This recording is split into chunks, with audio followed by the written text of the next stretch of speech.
اما که امارت فکر کوي چې بدیل نشته او پاکستان د دوامداره حملې کوي او دوی د تکتیکي جواب نه ورکوي، بدیل بیا ورته پیدا کیږي. ځکه خلک د خپلې خاورې او د خپل ناموس حفاظت د دې حکومت نه غواړي او دا د دې حکومت دنده ده، دا د دې حکومت وظیفه ده چې خلک محفوظ وساتي. دا د دې حکومت وظیفه ده چې زمونږ حریم محفوظ وساتي. په جمهوریت کې نیوکې وې چې مونږ د امریکا نوکران وو، د اقل په هغې وخت کې امریکا بمبارۍ کولې. داسې یو څوک چې سوپر پاور و نن په ما پاکستان بمباري کوي، په زه کوم حالت ته راغلم؟ د ګلبدین صاحب خبره، ګلبدین صاحب بی بی سی کې کینوله، هغه نه پوښتنه کړې وه چې دا تاسو د روسیې سره جګړه ولې کوله؟ ویل دا جګړه خو د دې د خاطره کوله چې موږ وطن آزاده کړو. نو ژورنالست ورته ویل چې تا خو روسیه وباسته، بسته ناټو دې را دننه کړ، یو خارجي مملکت دې وباسته، تقریبا 40 خارجي نور مملکتونه دې را دننه کړل. نو ګلبدین صاحب په چرت کې ورته ویل چې تا خو مونږ غوښته چې وطن آزاده کړو، خو مونږ نه ډېر آزاده شو. نو باید داسې نشي چې په اوسني شرایطو کې د مونږ نه وطن ډېر آزاده شي. مونږ غوښتل چې امریکا نه ازادي واخلو، اوس د پنجاب هوایي عملاتو ته ناست یو او جواب نشو ورکوی. پس زه د وطن ډېر ازادي نه غواړم، زه د وطن فقط ازادي غواړم. نو داسې نشي چې سبا ته د امارتیانو نه دا وطن ډېر آزاده نشي. ځکه هره ورځ په کابل حملې کیږي، خلک ستړي کیږي. هره ورځ په کندهار حملې کیږي، خلک ستړي کیږي. هره ورځ په خوست حملې کیږي، خلک ستړي کیږي. آیا بیرته مونږ په مقابله کې یا بیرته مونږ د جنګ کولو توان نه لرو؟ بالکل توان لرو. زمونږ درد دا دی چې کله د امارت نه پوښتنه کوو چې آیا تاسو دا جګړه نشئ ګټی؟ وایي بالکل یې ګټی شو. آیا تاسو ضرورت لرئ زما ملي اردو ځواکونه اوس هم ریزرفي دي، اجازه ورکړه چې راشي بیرته چې دی مبارزه وکړي؟ نه نه نه، هغو ته ضرورت نشته، مونږ یې کوی شو. کله یې کوی شئ؟ په اسلام آباد کې مونږ کله داسې غږ واورو چې نور اسلام آباد راشي د تا پښو ته ولویږي؟ دا مهمه خبره. په جمهوریت کې پاکستان په مونږ حمله وکړه، بیرته مو جواب ورکړه. ولسمشر عمران خان ته ویلې چې جنازې درغلې، اوس دې چرت پې ووهه. د هغې نه وروسته بیا چې دی په جمهوریت کې دننه په کابل باندې حمله ونه شوه. اما په کابل باندې حمله کول دا زموږ حیثیت او دا زموږ عزت تر پوښتنې لاندې راولي. پنان تاسو ډیسنټرلایز جګړې ته ضرورت لرئ، دا باید درک کوئ. او که چېرته تاسو ډیسنټرلایز جګړه مخته نشئ بیولی، بیا کینې ورسره سوله وکئ. او که چېرته نه سوله کوئ نه ډیسنټرلایز جګړه کوئ، نو دا خو په دې معنی چې هر کله پاکستان غواړي په مونږ باندې حمله وکړي، حمله کوي. او دا ماته د یو افغان په توګه د منلو وړ نه ده. بیا زه مجبوره یم چې یو بهتره بدیل ولټوم. بنان زه بیا هم باور لرم چې دننه په افغانستان کې په زرګونو فدایان شته. که چېرته تاسو کوچنۍ ډلې جوړې کوئ، کوچني ګروپونه جوړ کوئ د مجاهدینو چې 15 کسیزه ډلې، او هر 15 کسیزې ډله کې یو دانه دا خوسی واوسي او تر اسلام آباد او تر پنجاب او تر لاهوره پورې ورسیږي او هلته مهم اهداف ټارګیټ شي، پاکستان نور د راجع کېدو نه دی. اما زموږ د تیلو ذخیرې رور، که چېرته ته یو داسې دښمن لري چې د خرس عادت لري یا د خنزیر عادت لري، د خنزیر سره باید ته داسې مبارزه وکړي چې هغه په وش راشي. بنان ډیسنټرلایز کول د دې جګړې ډیر زیات مهم دي. او که چېرته د امارت په اوسني شرایطو کې زور نه رسیږي په دې جګړه کې، او یا داسې خلک لري چې نه غواړي دا جګړه مخته یوسي، بیا د لطفا په ولس باندې غږ وکړي. ولس کولی شي یو بل نظام رامنځته کړي، ولس کولی شي یو بله ډله رامنځته کړي، او ولس کولی شي په خپله بیا د غولکو د لرګیو د ډانګیو سره د پاکستان په لور ور ودانګي. ولې داسې نه کېږي چې هم تاسو ولس ته وایي چې صبر وکړئ، مونږ یې کوی شو، هم هلته ستاسو پته نه لګېږي، هلته ستاسو وضعیت معلوم نه دی چې څه مو تر اوسه پورې کړي. انشاءالله چې تاسو زما هدف اخیستی او انشاءالله چې په دې اړه تاسو پوه شوي. زه فکر کوم د جګړې په مهمو حالاتو کې، د جګړې په مهمو برخو کې باید په هغه مهمو مسایلو باندې خبرې وشي کوم چې د ملت دپاره مهم دي. زه یو ځل بیا غږ کوم که چېرته دوامداره په کابل باندې، په کندهار باندې، په هلمند باندې، په خوست باندې، په پکتیا او په پکتیکا باندې وړاندې حملې کیږي او بیرته مونږ ناست یو وایو چې نه ودرېږه، مونږ به په صبر جواب ورکوو یا صبر ضرورت نه دی چې اوس جواب ورکوو، دا زموږ افغانیت تر پوښتنې لاندې راولي. زه ستاسو اړیکو ته راځم، ستاسو اړیکې هم راخلم، ستاسو نظریات هم لنډ راخلم، د هغې نه وروسته بیا خدای پاماني کوم. اول قدم کې خو زه ډېر خوښ یم چې تاسو سره مې خبرې کېږي، ځکه زه یو ستا د ډېرو مینوالو څخه یم. ځکه ټول عمر د مثال داسې پلانونه خلکو ته ورکړي دي چې یعنې په دا کې کومه داسې خبره نشته چې سړی ګوته ورته ونیسي. کوم خلک چې نیوکه در باندې کوي خپله په ځان کې غلطي ویني که نه، نو اوس والا زه خو اوس خبر شوم چې دا معتدینو باندې شبهخانه باندې برید کړی ده. نو الله تعالی دا تباه برباد کړي. دا د اسرائیلو دویم ملک داسې به ووایو، دا خو بیخي مسلمان لکه بیخي ورکول کېږي نه دې خلکو ته. خو نو د ستا دغه پلان بیخي ډېر ښکلی پلان ده، ځکه چې دا رقم ته دا اندازه چې اوس ډېرې مغه ولري، دا یې خو اول د دغې نور توان نه لري چې دا یې هره ورځ داسې، ځکه دا یې خپله جز تباه برباد ده په قرضو کې چې دا هره ورځ په دا جوټه خو یوه جوټه به لري، دوې جوټې به لري، نو را به شي په کابل بمبار وکړي، په خوست بمبار وکړي، په ننګرهار بمبار وکړي، دا به هم ورختم شي. خو لیکن که داسې مصروف کړو چې مثال ننګرهار کې هلته ځان ته لاس نفره برید وکړي، دلته په خوست کې برید وکړي هلته، نو دی به د کومه ځایه سوړه راونیسي، ځکه دی دومره توان نه لري. ځکه زه هم وینم، ته یې وینې، دی چې مونږ او تاسو د جنګ طرفدار نه یو، د چې څومره جنګونه کړي دي بایللي دي، مونږ او تاسو چې څومره جنګونه کړي دي ګټلي مو دي، په دا نشته امکاناتو. زه مونږ او تاسو رقم چې دی 40 کاله وډزېږي، قسم دی که د ده المسی هم رجب شي، مونږ او تاسو خو بیا هم شکر ده ډېر ښه یو، بیا هم په خپلو افغانانو په خپلو د اوسني نظام. نو مې دا هیله ده چې د دا هم نوره باید عوام هم ونه کتل شي. دا مهمه نه ده چې د تاسیسات صحیح ده، تاسیسات باید د منځه یوړل شي، که نه یوړل شو نو باید موږ چې عوام ویشتل کېږي د ده هم باید عوام وویشتل شي. مننه صاحب، کور ودان، الله دې اجر درکړي. مننه ډاکټر صاحب، زه به لاندې درته ناست. زه یو ځل بیا د عوامو د وژلو مخالف یم، اما زه دا وایم چې چریکي یا د کوچنۍ ډلو په واسطه جګړه دا مونږ ته ګټه کولی شي. مثلا مونږ خلک لرو، ګروپونه لرو، که چیرته پخواني شکل باندې هغه قومندانانو ته د کوچنیو ډلو په اساس صلاحیتونه ورکو تر څو د پاکستان د مرتد فوج په وړاندې ودرېږي، مونږ دا جګړه ګټی شو. اوس ستونزه دا ده چې مونږ هغه قومندانانو ته صلاحیتونه نه ورکو. کله به چې امارات د جمهوریت سره جنګېده چې امریکا ته یې ماته ورکړه ملګرو، هغه جنګ جالبه و، داسې جنګ نه و چې دوی د هره دقیقه د امیرالمؤمنین نه چې دی امر اخیسته. په هر ولایت کې، حتی په هرې ولسوالۍ کې د امارت مختلفې ډلې وي او هر یو ځان ته امیر لره.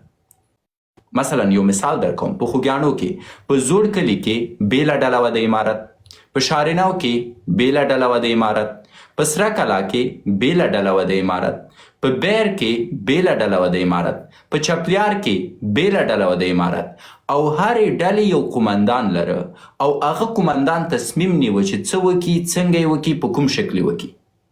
بنان تاسو په اوسني شرایطو کې دننه په افغانستان کې د پاکستان د مرتد فوج سره په جګړه کې یاست. هغوی استخبارات لري. کله چې تاسو په وزارت دفاع کې کینئ، پلان جوړوئ چې چیرته څه وکړو، هغو جاسوسي په تاسو کوی شي، هغوی د تاسو مخنیوی کوی شي. او که ته 100 نفره زما مجاهدین راخلي، یو سړک ته ور برابروي، هغو راځي در باندې بمبارۍ کوی شي. مګر که چیرته امیر په اوسني شرایطو کې ووایي چې بیرته دی ټول مجاهدین د هماغه پخواني وخت په توګه خپلې ډلې ولري، خپل ډلګیري ولري، او دا خپلې ډلې او ډلګیري خپله تصمیم ونیسي چې چیرته پاکستان ته ضرر رسوی شي، څنګه ورته ضرر رسوی شي، او جګړه دې شروع کړي. پخوا چې امارت د امریکا سره جنګېده، ذبیح الله مجاهد به خبر نه و درز به د کابل نه جګ شوی و، ځکه یو ډله به دو خودجوشه ډلې لرلې. پس دغه خودجوشه ډلې اوس د پاکستان په وړاندې ولې نشته؟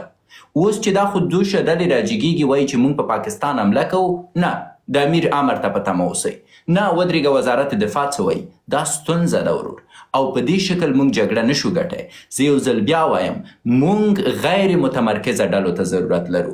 او که چیرته په خوست کې تاسو، په ننګرهار کې تاسو، په کندهار کې تاسو د غیر متمرکزه د ډلو د بیا رامنځته کولو اعلان وکړئ، هر نفر به ځان ته مجاهدي. شاید په خوست کې یو عام انسان زما غوندې راپورته شي، 18 لډوباز ملګري ولري هغو ته وایي چې راځئ مونږ هم امارت سره یو ځای کېږو زو ځان تر اسلام آباد رسو.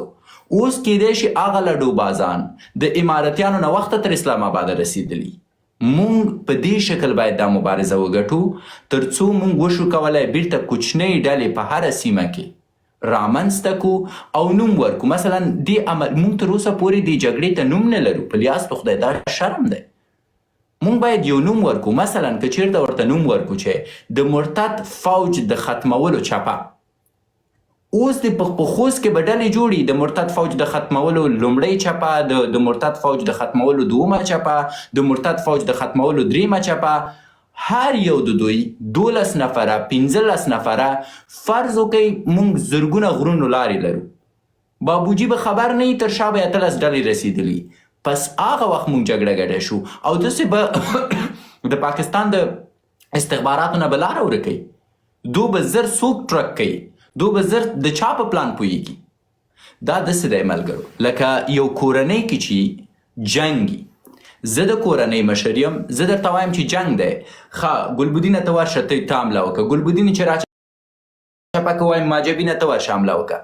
دا نتیجه نه ورکوي. زه وایم جنګ دی، هو وړوکی ماشوم هر چا چې هر څومره زور رسیږي درزوئ. که چیرته تاسو لغمانیانو سره جنګ کړئ، ما ته د لغمانیان نه په غوسه کېږي، دا یوازې مثال دی، زه یوازې مثال درکوم. ما د لغمانیانو سره د جنګ یوه تجربه لرله. زه په موټرسایکل باندې ناسوم ننګرهار کې، زما ګناه نه وه، زما هغه یو غټ موټرسایکل ډوم والا موټرسایکل ورته وایي، د هغې بریک کار ونه کوي، د یو لغماني دروازه مې ور ووهله، هغه دروازه را وغورځېده. زه فکر کوم هلته سیاسره وي، په لغمانیانو بده ولګېده. نو زم قابله ورکوم، ما ویلې چې نو څه خبره ده، خو دروازه مې وواله پیسې تبیږي. ما ته ویل چې ښه هم د دروازه مونږ ته ووهله هم پیسې تبیږي وایي. په دې وخت کې نور زه په ځان نه یم پوه شوی، سره دې چې ما سره 15 نور ملګري و شاته، هېڅوک په ځان نه دي پوه شوي. یو وخت کې م کتل د چا خوله پړسېدلې وه، د چا سترګې پړسېدلې وې. پوهېږې ولې؟ د ماشوم نه یې نیولې تر ښځو، د ښځو نه یې نیولې تر غټه، د غټ نه یې نیولې تر بابا پورې ټولو رامنډې کړې د کور نه. د ښځو یې کاسې لاس کې وې، د ماشومانو تیږې په لاس کې وې، د زوړ بابا چې دی ډانګی په لاس کې و، او غټانو خو ځوانانو چې دی سمسۍ بکسونه وارول. اوس زه وایم دا جګړه باید هغه شکل ونیسي. دلته تاسو باید په تمه ونه اوسئ چې ودرېږه د کور مشر څه وایي، یا ودرېږه چې ګلبدین ورشي هغه تکړه دی. نه، د لغمانیانو جګړه واقعا په اوسني شرایطو کې د پاکستان په خلاف کار ورکوی شي. اعلان دی وشي چې هر څوک هر چیرته یاست، هر ډول ډله جوړوی شئ او هر ډول پاکستان ته ضرر رسوی شئ، بسم الله الله اکبر، بیا د دوی مونږ راټینګ کړي. نو لغماني ملګري دې خفه کېږي نه، دا مې د دوی توصیف وکړه ځکه دوی ټول پوهېږي، دوی ډېر سخت متحد دي. ولا که لغماني سره د جنګ وکړه، ماشوم دی په لوټه وهي، بوډا دی په ډانګي وهي، ښځې چې بل زور ونه رسېږي دیګ د پورته بام نه در غورځوي. پس موږ داسې جګړې ته ضرورت لرو. جناب همدرد صاحب ستړي مه شئ، الله مو راول. سلامونه او نیکې هیلې ډاکټر صاحب محترم، امید چې جوړ او روغ یې. والا ډېر ښکلی نظر دی وړاندې کړه ډاکټر صاحب، زه هم د سره موافق یم. فقط ما غوښته د دې اړه یو بل نظر هم ما در سره شریک کړم چې تاسو په نظر ورکړئ څنګه دا به صحیح که نه. ګورئ موږ د ډاکټر صاحب نجیب د وختو ډېر سلاګانې په افغانستان کې لرو، لکه سکاټ دي چې هغه په عام او تام صلاحیت باندې پاکستان ښه پوره ایستی شي او ښه قوي سلاح ده. اوراګان دي، فرض مثال لونا دي، دا دیسي توپونه خو بیخي واړه شیان دي. مال دا اوسنی حکومت آیا څه ته منتظر دی چې دا په سکاټ باندې د اسلام آباد نه ولي؟ اوس ګوره د معتادینو یو شفخانه ویشتلې او ویل کېږي چې تقریبا 400 شاوخوا معتادین بیچارهګان په دغه کې شهیدان شوي دي. پس هغه چې زما د عامو خلکو پروا نه لري، زما د ماشوم، زما د جومات، زما د مدرسې، زما د شفخانې، زما د مکتب، نو بیا ولې موږ د دې پروا ساتو؟ خدای دې وکړي چې اسلام آباد کې هر څوک مري، خو زموږ ټارګټ باید اسلام آباد وي. د یو کابل ویشتلی موږ هم اسلام آباد ولو، که په هغې کې عام مري او که پوځي مري او که ښه مري او که بد مري، ځکه اوس جنګ بیخي بلې دغه ته اوښتی دی.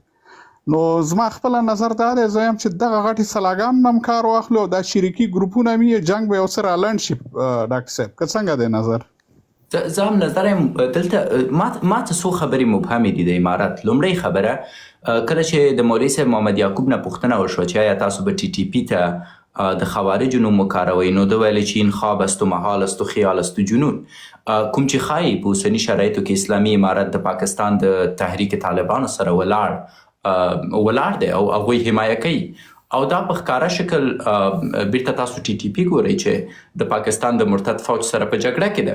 د پاکستان مرتد فوج هم چې دی د افغانستان په وړاندې د جنگ اعلان کړی او دې جنگ ته چې دی یو نوم ورکړی او ویلي دي چې موږ په جنگ کې یو. زه د پاکستان نه نوره ګیله نه لرم ځکه هغوی په مستقیم شکل د جګړې اعلان کړی، هر ځای چې ولي ویشتلی شي او په نره یې ویلي دي چې موږ جنگ کې یو. ولې زموږ د لورې نه د جګړې اعلان شوی، نه د عملیاتو اعلان شوی، نه دی جګړې ته نوم کېښودل شوی او نه هم کوم عملي پلان ورته لرو تر اوسه پورې. هغوی راځي په موږ بمبارۍ کوي، موږ د دې ځینې یو څو نظامي عسکره لیږو تر څو د کوچ په واسطه یو څو 3 درونه لیږو تر څو 4-5 پوستې په نښه کړي. د داسې یو دښمن په وړاندې چې د تا په مقابل کې د جنګ اعلان کړی، د تا دپاره یې د پوځي عملیاتو نوم ایښی دی، هره ورځ دوامداره په تا چاپې لګوي، آیا ته باید په دې شکل مخ ته لاړ شي؟ هغه هم په داسې حالت کې چې ټي ټي پي نه دفاع کوي. پس دا داسې دی چې ته په جګړې کې اوسې، ولې جګړه ونه کړي؟ زه وایم 2 لارې لري امارت. که چېرته جنګ نه غواړي، هسې چټي دي خلک نه په عذابوي، بیا دې لاړ شي ودې وایي چې صحیح ده موږ ټي ټي پي ته خوارج وایو، موږ جنګ نه غواړو، زور مو نه رسېږي، موږ تېر یو. او که چېرته په ټي ټي پي باندې غیرت کوي او وایي چې موږ هغو ته خوارج نه وایو، خو بیا دې صحیح جګړه وکړي نو. او دا هغه پوښتنه ده چې ما سره هم ده، تا سره هم ده، او ای کاش موږ دلته داسې یو څوک ولرو چې د امارتیانو له ډلې تر څو د خلکو دغې پوښتنې او دغه اندېښنو ته جواب ورکړی شي. بالکل ډاکټر انشاءالله چې پوښتنه مو ځواب شوي. جناب اجمل صاحب ستړي مه شئ.